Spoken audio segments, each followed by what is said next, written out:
Пачуў Пракопчык і ў вялікіх бяльматах і надта халодных вачах немца, на вуснах якога заплукала крывая пагардлівая усмешачка, якая нібы гаварыла: «Ну зараз ты ў мяне паскачаш, зайчык, я табе абарву твае доўгія вушы і кароткі хвост».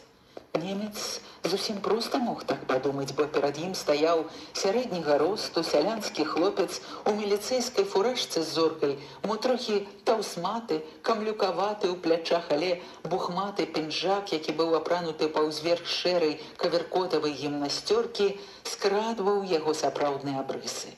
Каб ацаніць яго сілу, трэба было зірнуць на яго голага, на яго гладкія, моцныя мускулы грудзей і цяжкіх спрацаваных рук. Знешняя несамавітасць Пракопчыка расслабляла немца, прарочыла яму лёгкую перамогу, настройвала на вясёлы лад.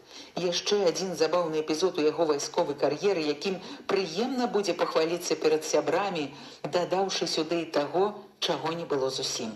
Немец з першага позірку быў пэўны, што яго чакае лёгкая ўдача, і гэтаму цывільнаму земляробу крату, які ўзяў у свае няспрытныя рукі чужую вінтоўку, каб біцца з ім, патомным вайскоўцам, будуць зараз канцы.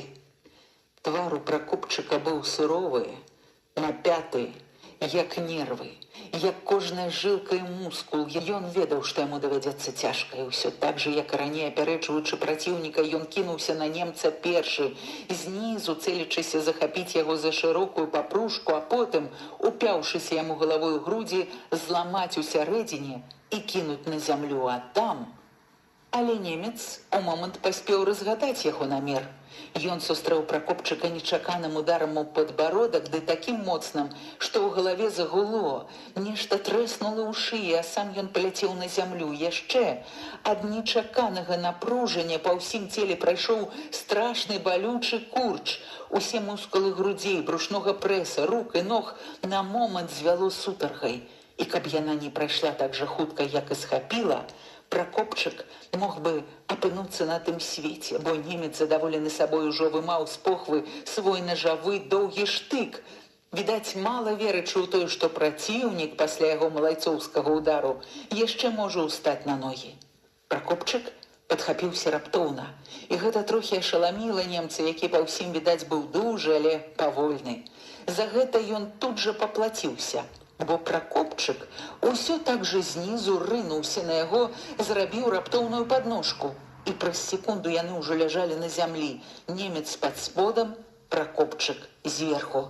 Да таго ж немцавы рукі былі заняты выманнем штыка, правая ляжала на жываце, прыціснутая Пракопчыкавым целам, і немец, здавалася, ўжо страціў усякую волю да супраціўлення.